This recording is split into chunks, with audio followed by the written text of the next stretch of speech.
Quand on parle d'incubateur, on pense souvent au monde des startups.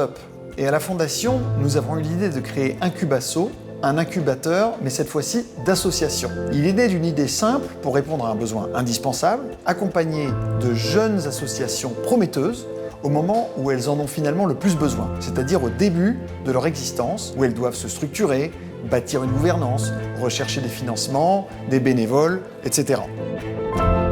Et finalement, Incubasso, c'est tout sauf un lieu physique. On a souhaité accompagner des associations de la France entière, c'était important pour nous. Donc de Toulouse à Amiens, de Marseille à Metz, la première promotion illustre vraiment le dynamisme du tissu associatif français et son ancrage local. Chez Kipawa, on a pour mission de faciliter l'inclusion des personnes exilées dans la société. Ils ont pour vocation de leur permettre déjà de pratiquer la langue dans la vraie vie, de rencontrer du monde, de créer du lien et de prendre sa place dans la société en y contribuant. L'association Pousse aux abris a été créée à la fois pour répondre à un besoin social et à un besoin environnemental. Et l'idée, c'est aussi de pouvoir créer un lieu de rencontre, de partage, collaboratif, collectif, participatif. Les Robines d'Ébène, c'est une association qui lutte contre les gaspillages et la précarité, avec un concept qui est 100% gratuit pour toutes et tous. On le fait depuis 5 ans maintenant et ça concerne 9000 personnes. État Sauvage est une association créée en 2019 par des passionnés, désireux de s'investir pour la préservation de la biodiversité en France métropolitaine, et notamment des forêts françaises.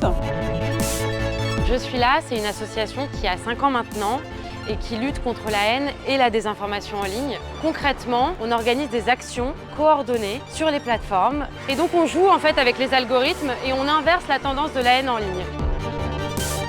L'atelier 1791, on lutte contre l'isolement et la précarité partout en Moselle. Le but, c'est de pouvoir proposer des ateliers itinérants éco-responsables. Incubasso a été conçu comme une sorte de couteau suisse dédié au secteur associatif, avec des services à la carte que chaque lauréat est libre d'utiliser ou non. C'est une vraie souplesse qui permet à chaque association d'évoluer à son rythme en fonction de son niveau de maturité.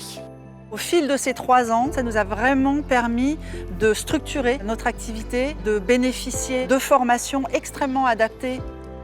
L'équipe de la Fondation est ultra chaleureuse, très impliquée, nous a toujours fait confiance. C'est vraiment une famille qui se crée, ils sont à l'écoute, ils sont là pour nous et ça nous permet d'avancer. Nous avons toujours prôné, au sein du groupe Bouygues, le partage, l'échange et l'humain. Alors voilà pourquoi il était important pour nous qu'Incubasso propose à chaque association l'accompagnement d'un mentor choisi parmi nos collaborateurs. Ça donne de la force aussi d'avoir des personnes qui nous encouragent et un accompagnement sans faille. Je suis assez bluffée de voir les progrès de cette première promotion en 3 ans d'accompagnement. Tout ont essaimé, que ce soit au niveau géographique ou dans différentes activités. Presque toutes ont créé un premier emploi salarié et toutes ont tissé des liens très très forts entre elles, avec leurs mentors et au sein d'Incubasso. Comment je qualifierais mon expérience au sein de la Fondation? Je dirais ultra enrichissante, tant humainement que professionnellement. Aucun regret, c'était une très belle expérience.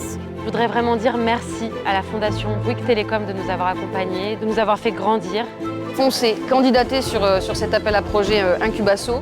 La première promotion fait figure d'aînée au sein de la petite famille d'Incubasso. Il est temps maintenant pour elle de prendre son envol. Bravo à vous.